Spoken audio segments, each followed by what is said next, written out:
ইমানের সবচাইতে শক্তিশালী দড়ি, শক্ত দড়িটা হলো, শক্ত রশিটা হলো তুমি কারো সাথে বন্ধুত্ব করবে আল্লাহর জন্য বন্ধুত্ব করবে, আর কাউকে কারো সাথে ঘৃণা করবে, কারো সাথে বন্ধুত্ব নষ্ট করে দিবে একমাত্র আল্লাহকে রাজি খুশি করার জন্য। ওই যে আপনার বাপ যখন মারা যায়, জানাজা পর্যন্ত আমাদের বাড়িতে 14 বার আসে, ঠিক কিনা বলেন? কয়টা সময় জানাজা করব আপনি অবশ্যই থাকিয়েন। আমার বাপের বিদায় দিয়ে একবারে শেষ করে আপনাকে অনুরোধ করছি থাকবেন। গোসল দেওয়ার সময় ইসলামী আন্দোলনের লোকই দেয়, কবর খনন করে তখন ওই ইসলামী আন্দোলনের লোক করেন, ওর বাপের জানাজাটা যখন পড়ে তখনও ওরকমই লোকই পড়ায়। এবার যদি মাসলা না বুঝে তাহলে বাপ মারা যাওয়ার পরে 2-4 দিন চোখের পানি ছেড়ে দিয়ে চোখের পানি ছেড়ে দিয়ে এবার বাপের নামে কোরআন পড়াবে, তখন আমাদের কাছে আসে, ঠিক কিনা বলেন? বাপের মারা যাওয়ার যখন 10 দিন হয় 15 দিন হয়, বাপকে যখন ভুলে আমাদেরকে, তখন ওই যে আমাদের পিছনেই চলেছিল, বাপকে ভুলে যাবার সাথে সাথে যে লোকটা আমাদের কাছে 4 বার আসলো 5 বার আসলো বাপের জানাজার কারণে, বাপকে ভোলার সাথে সাথে আমাদেরকে এমন ভোলা বললো, আমাদের নামটা দিয়ে দিল যে এটা হচ্ছে রাজাকার। কি ভুল বললাম? 14 বার ঘুরে বাপকে ভুলে তারপর আমাদেরকে সবচাইতে রাজনৈতিকভাবে সবচাইতে প্রতিপক্ষ মনে করে, দোকানে আমারই দুর্নাম করে, আপনার মতো জানাজা পড়া মুলবি দুর্নাম করে, বাপের জানাজা যখন হয় 10 দিন পরই করে। এরকম লক্ষ কোটি মানুষ দেখতে পারবো আপনাকে। ইফতার করায় বাপের জন্য, বলে কি খাওয়ালাম না খাওয়ালাম মনে কিছু করিয়েন না। ইফতার শেষ হয়ে গেলে আবার আমাদেরকে সবচাইতে রাজনৈতিকভাবে সবচাইতে বড় দুশ্মন মনে করে সমস্ত মানুষ।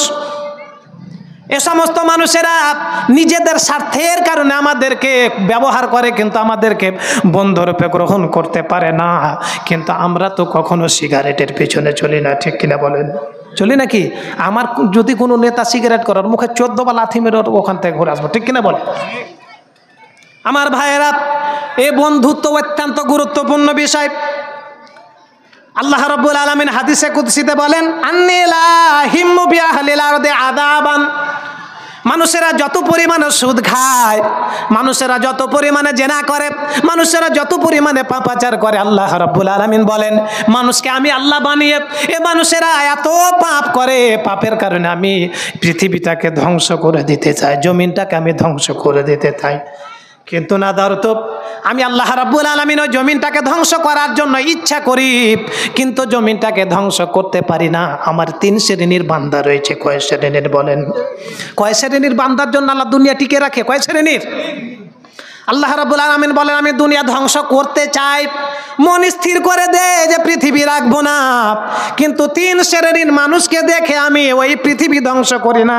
সে 3 শ্রেণীর মানুষের ভিতরে 1 নাম্বার হলো ইলা উম্মারি বয়তি, যারা মসজিদে যায় আসে, আবার আসরের জন্য তাকিয়ে থাকে, আবার মাগরিবের জন্য তাকিয়ে থাকে। মসজিদকে যারা প্রিয় বানিয়ে ফেলেছে, মসজিদকে আবাদ করে, মসজিদের জন্য যাদের কলিজাটা ঝুলে থাকে, বারবার মসজিদের দিকে যেতে চায়, নামাজের দিকে যেতে চাই, এমন মসজিদ আবাদ করা মুসাল্লির জন্য আমি আল্লাহ আজও পৃথিবী টিকিয়ে রেখেছি। 2 নাম্বারে আল্লাহ পাক বলেন আল মুতাহাব্বিনা ফিয়া, আমি পৃথিবী ধ্বংস করতে চাই কিন্তু করতে পারি না।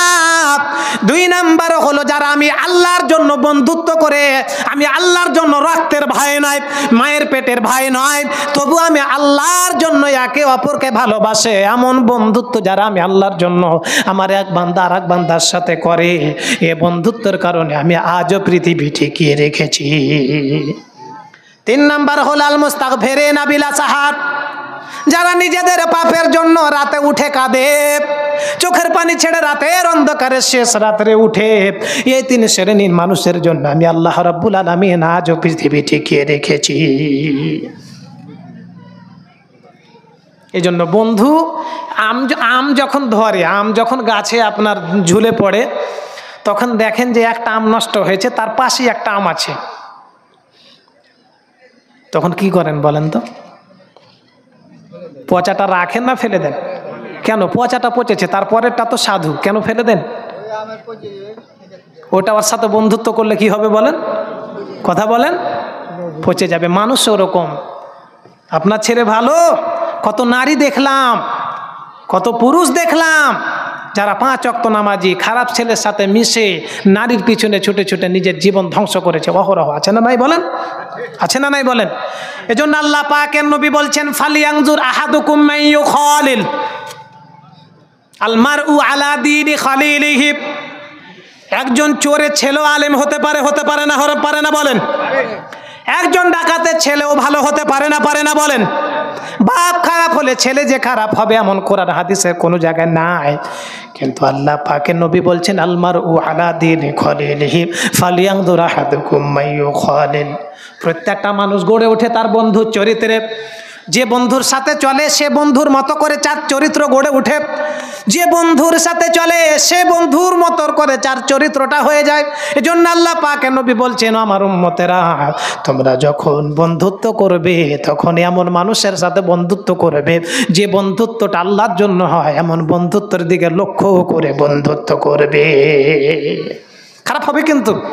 আপনি 4 জন বেনামাজির সাথে এক সিএনজিতে উঠেন, এখান থেকে যাবে রাজশাহী, 3 জন বেনামাজি, আপনি শুধু নামাজি, কিন্তু আপনাদের রিজার্ভ সিএনজিটা। এক জায়গায় আসরের জামাতের সময় হয়েছে 5 মিনিট সময়, ওরা একবারের জন্য বলবে না যে থামো নামাজটা পড়ে নি, বলবে? বলেন? কিন্তু যদি 3 জনই নামাজি হতো তাহলে বলতো না? বলতো না বলেন? ওখানে ওই যে বেনামাজি 3 জন বন্ধু আপনার আসর খেয়ে ফেলবে, ঠিক কিনা বলেন? ঠিক কিনা বলেন? আমি কি বুঝাতে অসুবিধা করছি গুলো?